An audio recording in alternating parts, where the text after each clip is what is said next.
bawa mobil dengan kecepatan tinggi di bawah guyuran hujan yang cukup deras. Tangisan bayi yang membuatnya panik semakin menjadi akibat mobil yang dibawa olehnya terkena razia polisi yang berjaga.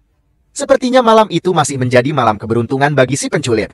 Dikarenakan mobil dari arah berlawan yang alami kecelakaan di lokasi kejadian, membuat semua polisi yang bertugas di sana terkejut dan pergi melihat kejadian itu. Tak butuh waktu lama penculik itu pun segera menancap gas dan meninggalkan lokasi. Melihat lokasi di sekitar tempat itu sepi, si penculik berpikir untuk membuang bayi tak berdosa itu di jalanan. Tak ingin ada yang curiga, pria itu pun pergi tanpa rasa bersalah. Apa saja yang kalian lakukan di rumah ini? Cepat bicara. Bagaimana bayiku bisa hilang? Mendengar berita, jika sang putra satu-satunya menghilang, wanita itu tampak syok berat. Kerahkan seluruh pengawal beserta ajudan sang kakek pun mengadakan sayembara. Rupanya anak yang diculik adalah keponakan dari si penculik itu sendiri. Entah apa motif dari perbuatannya, sehingga bisa setega itu. Di bawah hujan yang cukup deras, pemulung beserta putrinya tak sengaja mencari rongsokan di tempat penumpukan sampah. Putri yang mendengar suara tangisan bayi pun berhenti, dan menyimak dari mana arah suara berasal. Mengetahui mantel yang dilihat adalah bayi sungguhan, si pemulung itu berinisiatif untuk membawanya pulang ke rumah. Tak rela meninggalkan bayi itu kedinginan, si pemulung segera membawanya. Putri yang merasa jika putra adalah anak yang sangat pintar pun, sangat senang merawatnya. Mengetahui jika sang ibu sangat repot, sepertinya Putri tahu bagaimana menenangkan putra, yang saat itu masih harus sering menyusui. Kasihan sekali kau nak, siapa orang tua yang tega membuang anak sehat dan tampan sepertimu. Meminta sang ibu memberi nama adiknya, putra ibu pun menyetujuinya. Sampai pada akhirnya mereka tumbuh menjadi remaja dan anak yang pintar. Putri yang tahu jika putra sangat menyukai tokoh kartun pahlawan pun memberikan hadiah untuknya. Berjuang seorang diri sejak ibunya sakit, Putri terlihat sangat bertanggung jawab. Melihat kondisi ibu yang semakin lemah, ibu berpesan kepada Putri untuk terus merawat dan menjaga putra dengan baik. Mengetahui jika penyakit ibu Putri sudah sangat sulit untuk disembuhkan, wanita ini meminta dokter untuk merahasiakan penyakit ini dari anak-anaknya. Sampai pada akhirnya, ibu sudah tak sanggup lagi menahan rasa sakit yang sudah semakin memburuk dan membuat tubuhnya menjadi sangat lemah. Sedih melihat kondisi ibu yang sekarat, putra pun hanya bisa menangis. Meminta putra dan putri menjadi anak-anak yang kuat, ibu pun pergi menghembuskan nafas terakhirnya. Meski tak rela melihat ibu harus meninggalkan mereka, namun Putri harus mengikhlaskan demi menghilangkan rasa sakit yang salam ini ibu rasakan. Setelah 20 tahun berlalu, Putri dan putra pun tumbuh menjadi wanita dan pria yang tampan. Bekerja sebagai kuli bangunan di gedung milik perusahaan keluarga konglomerat. Siapa yang menduga jika perusahaan itu adalah milik keluarga putra? Pria sombong dan angkuh ini adalah Raja, anak dari pria si penculik putra saat masih kecil. Memiliki niat dan tujuan yang buruk, rupanya tujuan si penculik membuang putra adalah untuk merebut kuasa putra menjadi milik raja. Mengetahui jika putra adalah satu-satunya generasi ketiga di keluarga mereka, ayah raja rupanya tak ingin biarkan ansih sang putra sama seperti dirinya. Datang membawa kabar baik untuk kakaknya. Sepertinya putra mendapat nilai terbaik di universitasnya. Bangga akan perjuangannya meraih nilai terbaik, putra pun ingin membagi rasa bahagia itu bersama kakaknya. Putri dan rekan-rekan pekerja pula turut bahagia melihat kerja keras putra yang tak mengkhianati hasilnya. Ingin balaskan semua pengorbanan yang sudah kakak berikan, putra berencana untuk bekerja di sebuah perusahaan. Minta putra untuk menunggunya, sepertinya Putri ingin rayakan keberhasilan putra berdua. Raja dan ayah yang melihat Putri dengan putra, sangat bahagia pun dibuat penasaran. Penasaran, jika pekerja konstruksi dipegang oleh wanita, rupanya Putri adalah orang kepercayaan mandor untuk memegang proyek ini. Mengetahui jika selama ini Putri berjuang dan bekerja keras demi menyekolahkan adiknya, jadi ayah raja pun tak mempermasalahkan itu. Meski telah lelah seharian bekerja, namun tak membuat Putri malas untuk berjualan di malam harinya. Hei kau pelayan cantik, mana hidangan kami? Oh baiklah tuan, tunggu sebentar. Antarkan pesanan ke meja pelanggan. Putri pun meminta putra untuk melanjutkan tugasnya membakar. Rupanya pelanggan yang sedang pesan makanan di sana adalah Raja, bermaksud untuk tidak sopan pada Putri. Sepertinya Putri sangat mengenali wajah raja dengan baik. Mengancam akan memecat Putri jika dia tidak melayani dan menemani raja minum dan makan malam itu. Putri yang masih menganggap jika raja sedang mabuk pun tak bisa terlalu meladeninya. Tidak suka jika permintaannya ditolak oleh Putri, raja kembali mengancam akan menghancurkan usahanya di situ. Tidak terima raja melecehkan kakaknya, putra dengan sigap mendorong raja dengan kuat. Kakak, apakah kamu baik-baik saja? Meminta putra tak perlu ikut campur, raja memerintahkan putra untuk pergi dari tempat itu. Meremehkan putra, raja pun membandingkan derajat mereka berdua. Berikan uang pada putra. Sepertinya putra sudah tidak simpati lagi dengan raja yang sangat sombong. Putri yang tak ingin membuat kesalahan pun segera memohon maaf pada raja. Putra yang menganggap jika mereka sudah membuat kekacauan pun meminta pertolongan pada polisi. Tak ingin masalah semakin panjang lagi putri melarangnya. Raja yang semakin kurang ajar pada putri membuat putra tak terima hingga memukul wajah raja. Lemparkan uang di wajah putra. Sepertinya raja benar-benar meremehkan putra. Jika kau tak ingin kakakmu dipecat, lebih baik kau berlutut padaku sekarang, dan menggonggonglah yang keras. Putra yang tak terima jika dirinya disamakan dengan seekor hewan pun, langsung memberinya komentar. Bahkan teman-teman raja dibuat ketakutan, dan tak bisa berbuat apa-apa.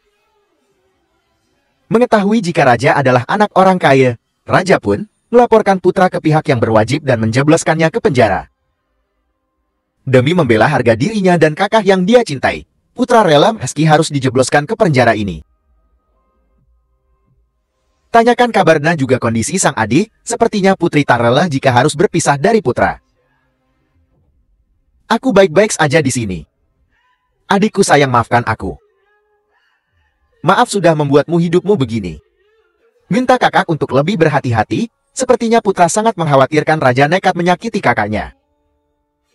Kakak pasti akan menemukan jalan. Aku ingin kau cepat kembali. Malam itu juga putri, yang tidak tega melihat putra harus menderita di penjara pun berinisiatif untuk mencari jalan dan menemui raja. Terus memohon dan mengemis maaf dari raja, putri berjanji akan menuruti semua perintah raja.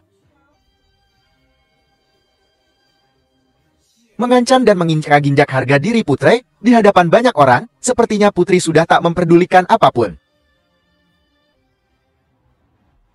Mendorong putri dengan keras hingga membuat putri terjatuh di lantai. Melihat kondisi suami yang tak sadarkan diri hampir 3 bulan, ayah raja meminta ibu putra untuk menandatangani surat kuasa perintah. Meminta ibu raja pikirkan baik-baik, bagaimanapun juga perusahaan harus terus berjalan. Ayah raja yang terus saja membujuk dan merayu ibu putra pun sepertinya tak membuahkan hasil. Meninggalkan ibu putra seorang diri di kamar ayahnya. Lagi-lagi ibu putra memandangi wajah sang putra, berharap dia masih hidup dan kembali ke rumah. Di mana kau sekarang tinggal, nak? Nyonya, kami menemukannya. Apa benar? Jadi benar putraku sudah ditemukan. Di manakah dia sekarang? Dia ditahan akibat dugaan penganiayaan. Meminta putra untuk meyakinkan jika foto bayi di gambar itu adalah dirinya. Dengan penuh harapan ibu, meminta putra untuk kembali bersamanya. Putra yang masih tak percaya dengan apa yang terjadi sangat bingung dan tak bisa berkata-kata. Mengetahui jika selama ini dia telah dibuang dari rumah entah, karena apapun alasannya. Meminta ibu untuk kembali. Putra seperti tidak ingin kembali bersama ibunya.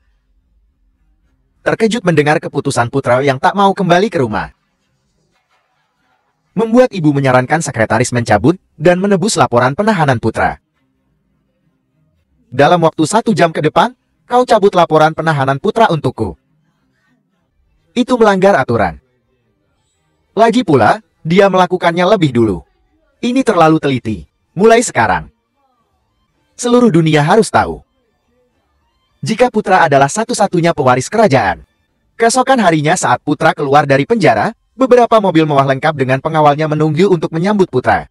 Ucapkan terima kasih pada petugas yang sudah memberinya kesempatan untuk mengungkap bukti kebenaran sesungguhnya.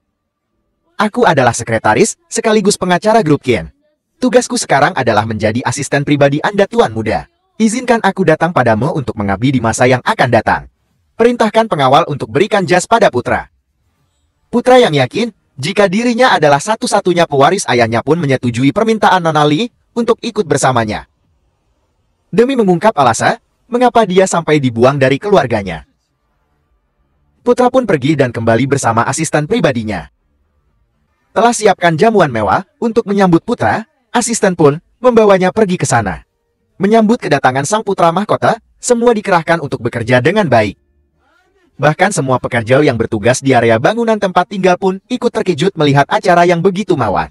Mendengar jika tuan muda sudah ditemukan membuat semua orang penasaran akan sosok pria tersebut. Merasa putri gadis yang baik, teman pekerja pun menggoda dan menyarankan agar dia mengganti pakaian yang cantik agar dilirik oleh tuan muda. Asisten rumah tangga yang ikut membantu menyiapkan acara itu pun datang menghampiri kepala asisten rumah tangga. Mengetahui jika hadiah yang akan diberikan pada tuan muda tidak ada di tempatnya, membuat asisten kepala rumah tangga ini bingung. Melihat dari kejauhan, jika pekerja wanita itu menggunakan kalung giok, kepala asisten rumah tangga pun memanggil dan menuduhnya jika sudah mencuri. Tidak bertanya alasan apapun, kepala asisten itu terus memukuli dan mencaci putri. Melihat kejadian itu sontak membuat semua teman pekerja menghampiri dan menanyakan alasan pria itu memukuli putri. Menuduh jika putri sudah mencuri giok milik kerajaan, pria itu meminta putri untuk kembalikan. Bertanya dari mana liontin giok merah muda itu bisa berada di leher putri, asisten minta putri untuk kembalikan. Raja yang tak senang melihat putri pun ikut memprovokasi dan meminta putri untuk mengembalikannya. Bingung dengan tuduhan mereka terhadap dirinya, putri pun hanya bisa diam tak mengatakan apapun. Mengancam jika putri akan dipenjara akibat mencuri kalung giok mahkota kerajaan. Jika kau tidak ingin dipenjara bersama adik bodohmu itu, lepaskan giok ini dari lehermu dan serahkan padaku sekarang juga. Minta para pelayan untuk memegang putri. Raja pun berencana ingin merebutnya dari tangan putri. Merasa dirinya bukanlah pencuri, putri berteriak meminta tolong dan mengatakan jika kalung itu adalah milik putra adik laki-laki satu-satunya. Terkejut mendengar jika kalung itu adalah milik putra, pria itu pun meminta putri untuk mengatakan jika dia tidak berbohong.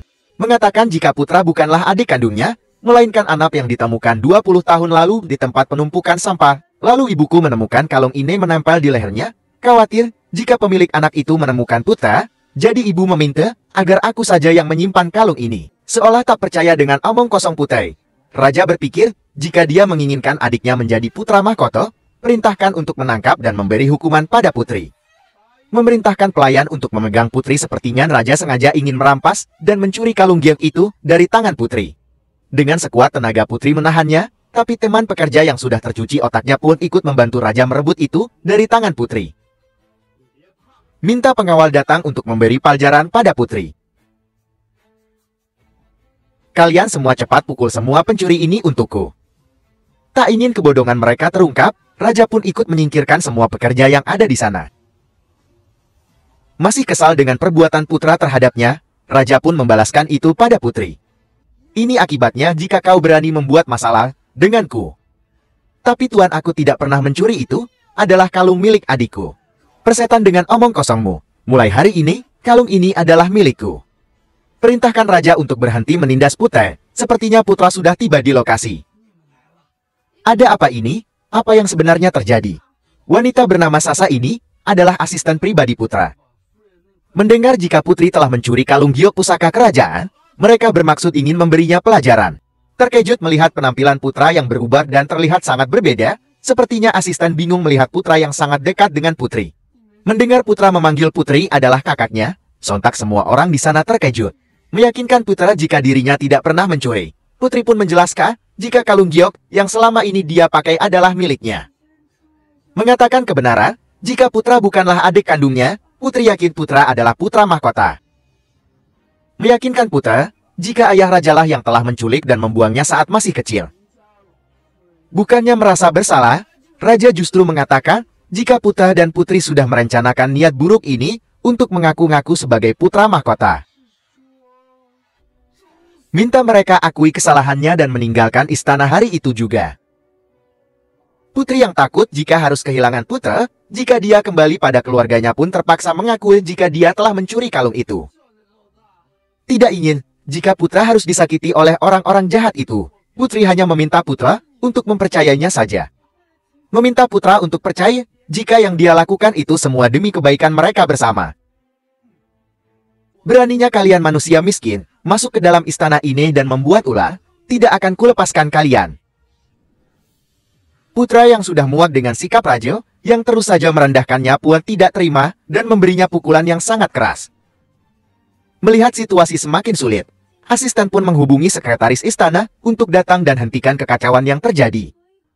Mendengar apa yang terjadi di istana, sekretaris pun segera menemui putra di lokasi. Melihat sekretaris istana sudah ada di lokasi, membuat semua orang penasaran dengan apa yang terjadi. Perintahkan ketiga asisten untuk menjemput Ayan dan Ibu Putra. Tanpa basa-basi mereka pun segera pergi meninggalkan tempat itu. Aku dengar bahwa seseorang sudah membuat masalah di hari pertama Tuan Muda kembali. Benar sekali, merekalah orang yang sudah buat kekacauan itu di sini. Bukannya mengakui kesalahan, bajingan miskin ini justru memukuliku. Kau lihat luka di wajahku ini. Dia bahkan memukulku berulang kali. Diam, tutup mulutmu sekarang juga. Mengenalkan Putri pada sekretaris, jika dia adalah satu-satunya saudara yang sudah merawatnya selama ini. Aku bilang stop bicara omong kosan. Kau itu bukan siapa-siapa. Tolong percaya pada kami, Nona. Kami bukanlah pencuri seperti yang Tuan ini tuduhkan pada kami. Mengetahui jika Putri adalah satu-satunya orang yang sudah melindungi ketua sejak dia masih kecil, sekretaris pun ucapkan terima kasih padanya.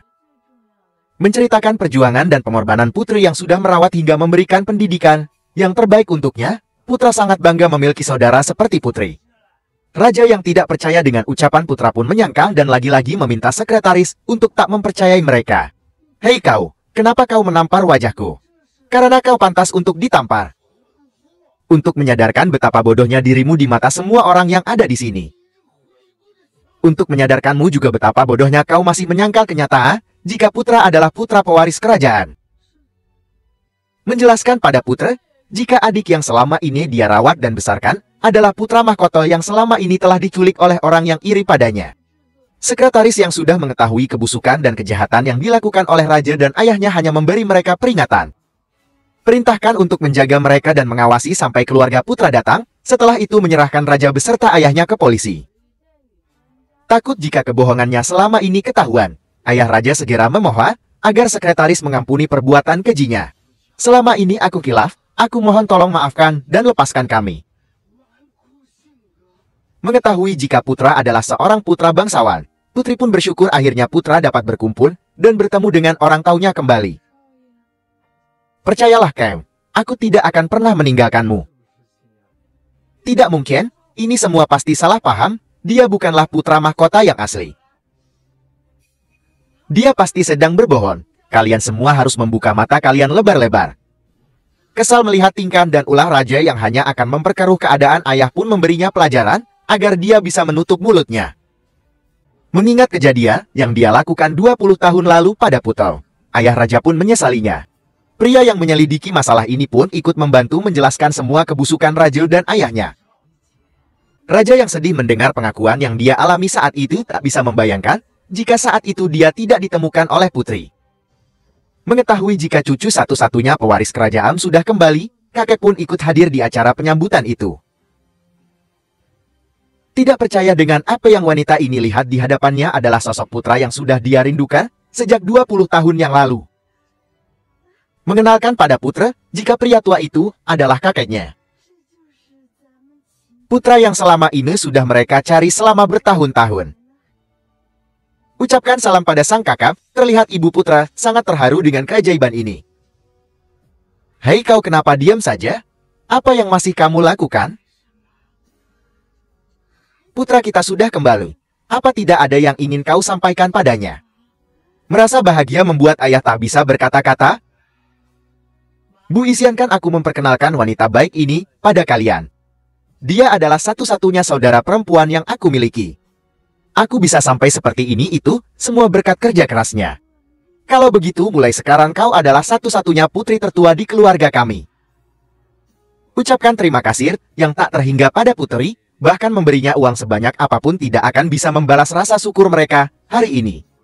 Aku hanya bisa memintamu, bersediakah kau menjadi putri kami, Nak? Bingung harus menjawab apa, sepertinya Putra sangat mengharapkan jika Putri bersedia menerima permintaan orang tuanya. Akhirnya dengan penuh rasa syukur Putra dan Putri hidup bahagia sebagai keluarga yang utuh.